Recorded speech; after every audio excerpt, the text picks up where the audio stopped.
Today I'm going to show you Hirosaki City in Aomori at very north of Japan's main island. We'll visit a literal restaurant loved by locals, a roadside station where you can enjoy fresh seafood and gelato, a traditional festival performance at local museum, and even a hot spring used by local people every day. I'll introduce some unique and slightly retro spots.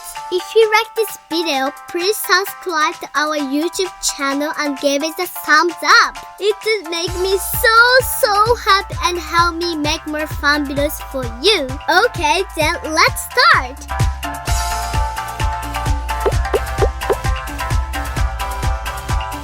To get from Tokyo to Hirosaki, you can travel by train or plane. This time, because of our schedule, we went to Hachinohe station by Shinkansen, then drove to Hirosaki. One of the best parts of the Shinkansen is Ekiben. My mom bought me a character bento from the anime Bad Detective.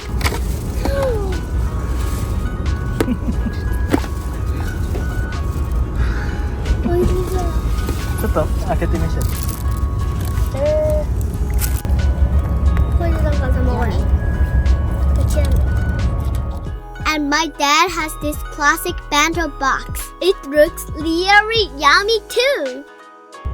Another fun thing on the Shinkansen is ice cream. You can buy it on the train, but it's super hard. It was very difficult to eat.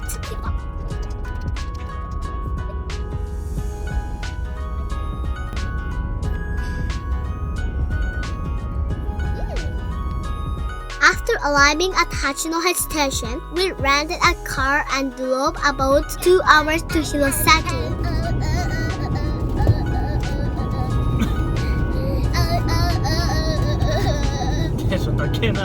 On the way, we stopped at a roadside station called Michi-no-Eki. Mom, Dad, can you explain what that is? Michi-no-Eki is a rest stop along Japanese roads. You can take a break, use a restroom, enjoy meals, and shop for local produce and souvenirs. It's not just a service area, it's a small hub that showcases the charm of the region. For lunch, we ate at a nearby restaurant called Umi Hotaru. The first floor is a fish market, and you can eat what you buy upstairs on the second floor. We picked up fresh oysters and served clams for 500 yen each and had them prepared right on the spot.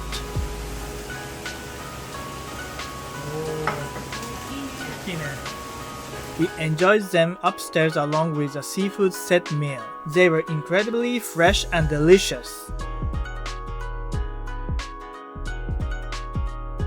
I had seafood curry. It was really tasty too. This Michi-no-Eki is also known for Tsugaru Gelato, made with seasonal ingredients from Aomori. For dessert, we got apple gelato and dakekimi gelato. What is dakekimi? It's a special type of corn grown in the Dake Highlands at the foot of Mount Iwaki in Hirosaki. It's very sweet, with a sugar content of 18 to 20 degrees. The white one is apple gelato, and the yellow one is dakekimi gelato. どう？ After Michi-no-Eki, we headed to our hot spring inn. This is Sakura Onsen where we stayed. This is a hot spring facility that local people in Hirosaki use in their everyday lives. When you enter the lobby, you will see sofas in the center for day visitors to relax after bathing.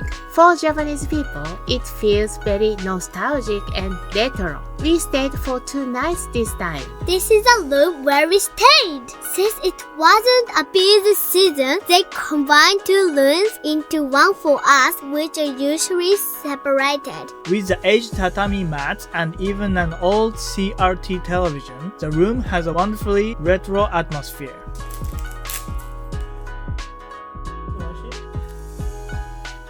Let's go into the hot spring.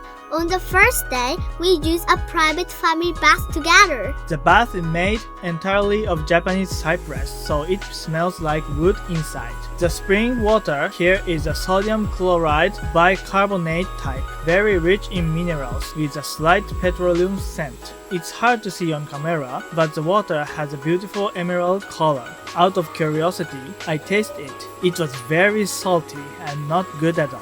So this is a kind of hot spring that people in Hirosaki lack seeing. About 460 liters of water flow out every minute, and it's used directly without circulation or sterilization. It's a very luxurious hot spring.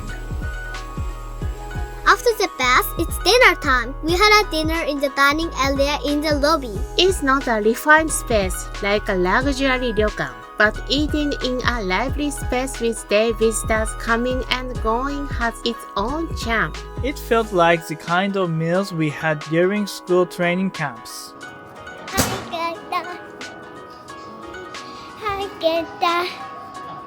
Now that we are all warm the hot spring, it's time to sleep. Good night.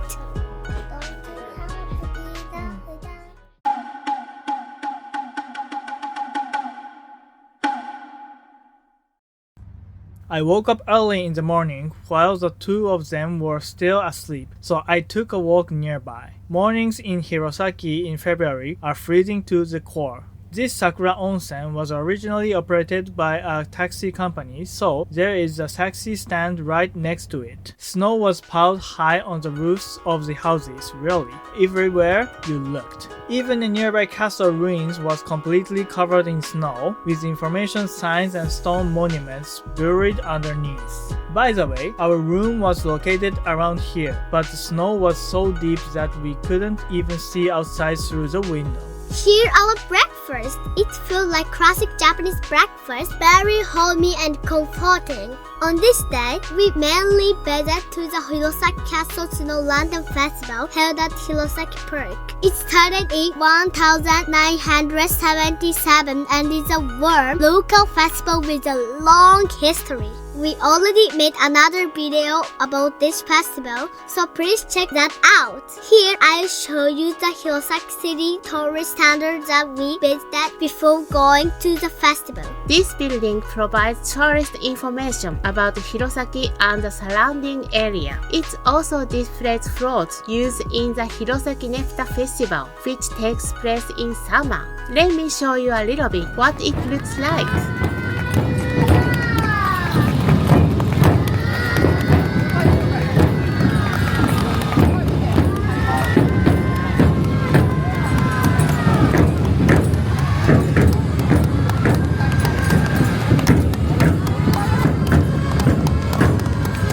During the festival, many citizens pull large floats painted with warrior images through the streets, shouting "Yayado."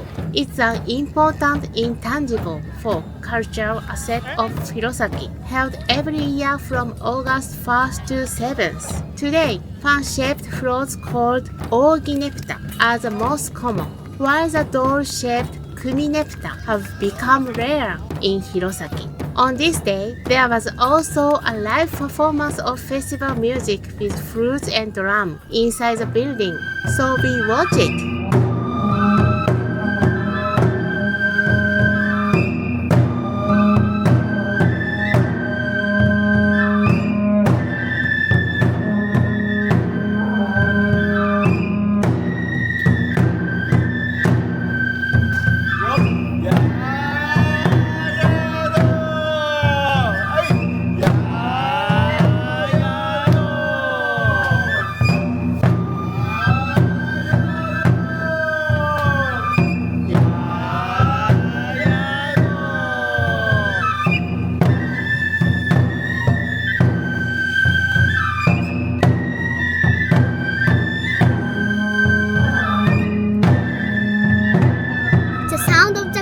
Shell is so cool. What does Yayado mean?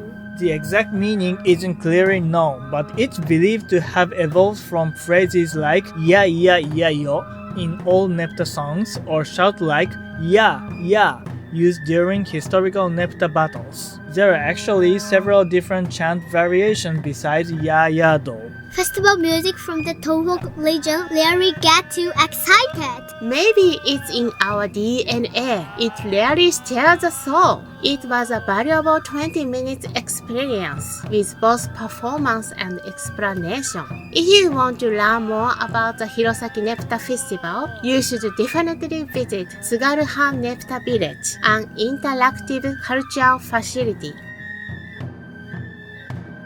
After enjoying the Snow Lantern Festival, we went out for dinner instead of eating at the inn. We visited a long-established restaurant run by locals called Sable. We entered from the back entrance near the parking lot. This is what it looks like from the front. You can see the word Sable written on the right side on the neon sign. On the left side, there's a pachinko sign. There used to be a pachinko parlor called King on the first floor, but it's now closed.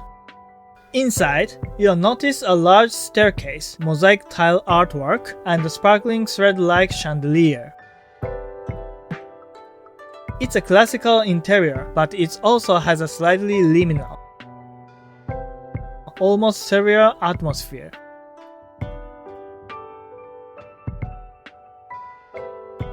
As you go up the stairs, you'll see a retro-style fluorescent sign. Even the Sable logo has a nice vintage font. Inside, there's so many ceramic pots displayed everywhere. It feels a bit unusual at first. By the way, why it is called Sable? According to the staff, it's named after Sable's porcelain from France. That makes sense. They all look very elegant. That's why there are so many pottery pieces. Here's a menu. They have not only Western style dishes but also Japanese food. Dad ordered a ginger pork set meal and scallop gratin. Mom ordered Napolitan spaghetti and I got a kid set.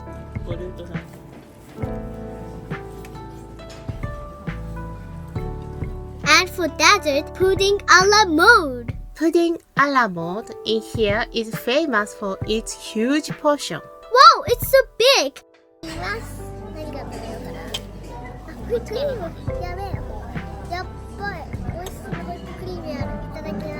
It's packed with a lot of vanilla ice cream inside. I couldn't finish it by myself, so Mom and Dad helped me. I'm so full! It was very delicious and such a unique and lovely restaurant. After returning to the inn, we went to the large public bath instead of the family bath. This bath is also made entirely of Japanese cypress. Fresh hot spring water flows generously into the large bath without circulation. There's also an outdoor bath. The contrast between the cold air and the warm water is wonderful. You could stay in there forever. The next morning, we enjoyed the hot spring again. Light powder snow was falling, creating a magical atmosphere. After breakfast, we looked around the souvenir shop and checked out. It's a hot spring run by locals, but upstairs in the loading area, time flew slowly and peacefully. It was such a lovely place to stay. I love Hirosaki very much. So thank you for watching. If you like this video, please subscribe to our YouTube channel and give it a thumbs up. See you next time!